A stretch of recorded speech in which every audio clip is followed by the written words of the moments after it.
Hi everyone, my name is Toastify, and welcome back to another episode of Toasted Thoughts.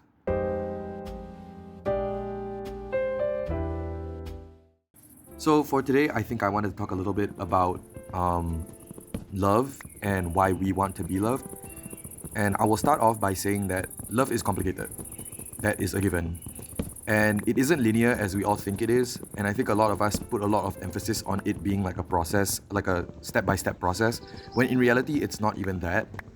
It is a complicated and messy and also unique and beautiful experience that cannot be defined by steps. I think a lot of the time we have like this idea in our heads that yes, there is the talking stage, and then it's the flirting, and then it's the asking out, and then it's the romance and the kissing and yada yada yada.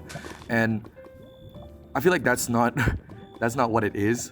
I think in reality it is so much more than that, and I think sometimes we give too much importance to hitting every step of that like idea in our minds that we don't actually stop and enjoy the moments, because you end up even the butterflies, right? Like the feelings that you feel for that person and the process of talking to them and feeling nervous, you end up missing that, but then you also are processing and experiencing the next stage of that experience. You get what I mean?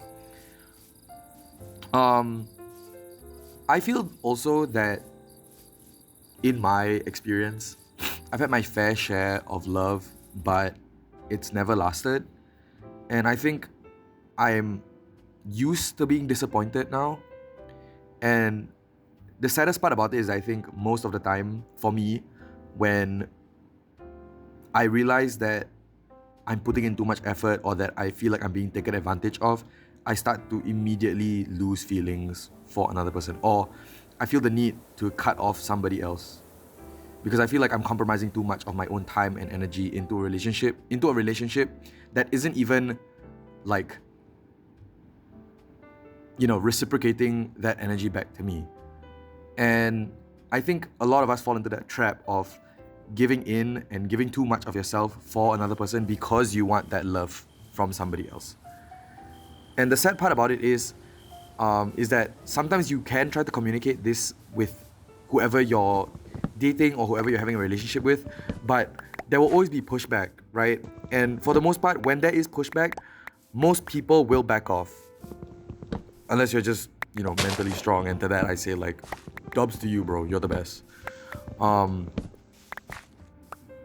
But there will be pushback, there will be resistance, and sometimes all you want isn't even that much. Sometimes all you're asking for is the bare minimum, for them to just suffer a little bit for your sake without having to feel like you're begging for it, You're just asking for a little bit of initiative, and sometimes they can't do that. And that's not a fault to them per se, and it's not a fault to you either for wanting those things. It just means that you guys are not compatible. Furthermore, it isn't something you can rush into. My first ever relationship was literally probably the best time of my life. But I can say without a shadow of a doubt, it was not without its struggles. And I always felt like I was asking too much. So to compensate, I tried to make things easier for her. And I thought that, no, this is me fighting for us. This is me fighting for our future together. But sometimes I felt that, I didn't know what the purpose of all of it was. And every day I expended more and more energy trying to cater to this other person and stop taking care of myself. And I don't know when that was, but one day I woke up and I realized that it wasn't in my nature to be giving this much of myself up for somebody else. And I needed to cut things off. It's not to say that this was any fault of like my ex or any fault of my own. I would just say that we just grew apart and things weren't working out. And of course there was a lot more nuance to this whole situation, because like everything, there's always like a narrative from each person. But there was also a lot of stuff going on in my own life that I feel like she should not be a part of, and I felt like it was unfair to keep her with me when I personally feel that she would have been better off with somebody else. I wouldn't say that the breakup was messy. I would say that it was pretty okay, all things considered. I will also preface by saying that relationships, once you are into it and when you love someone so much, it is very hard or it's very tough to break up with that person, regardless of whether or not you're getting broken up with or you are the one doing, or you're the one like giving the news, you know? Thankfully, I think I was able to distract myself a lot with work and my grind. So I think that was the biggest reason why I didn't really, I got over it as fast as I did. But then recently I've, been trying to process it and doing my journaling and whatnot. And I think it is something that is really painful to think about from time to time. But I think I'm almost over it. But yeah, that's what happened. And, in general, I think it was something that needed to be done, whether or not it was good or bad. And I think the biggest help was my friends. I think I met so much people during that time and, trying to fill this void because suddenly I have so much time to myself, right? And I didn't know what to do with it other than to work.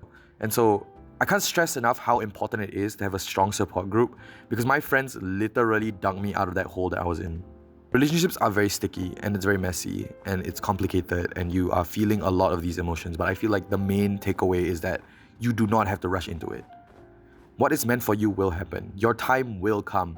And to all the young people out there looking for something and wishing they were in a relationship right now, it's okay to feel like you're being left behind. Because your peace is not worth getting disrupted over because you want something that your peers or your friends have. Because the media has this whole idea that it's sunshines and rainbows and it's just whimsy and joy all the time. But in reality, relationships are not like that.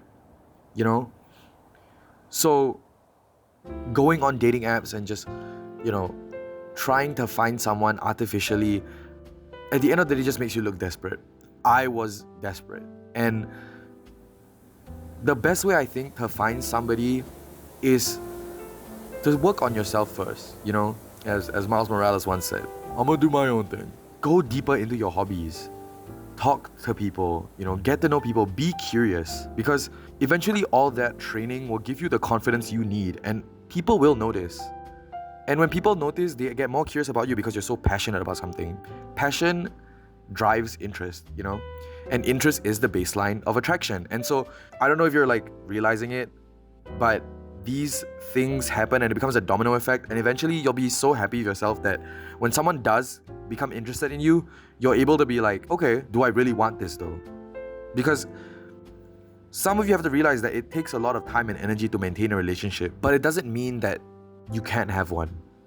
Because sometimes that energy and that time you put into it lets you grow with that person. And I think that's the most beautiful part about being in a relationship. It's about learning the flaws of somebody else and learning to love those flaws. And it's also having a best friend for life, right? So at the end of the day, the bottom line is that when you come to love yourself and love the things that you do and are passionate about something, people will be attracted to that passion because you are driven and people love people that are driven.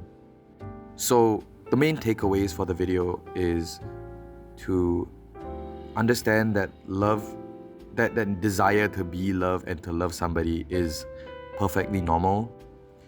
And sometimes you need to realize that it's not something worth rushing into and that you should also take the time to work on yourself before jumping into a relationship. And if you already are in a relationship, to try your best to work on whatever needs to be worked on, but also to realize not to sacrifice too much of yourself for that other person. And also learn to be content with yourself. And eventually someone will come into your life and want to be a witness to it. So as always, stay truthful, talented, and toasted.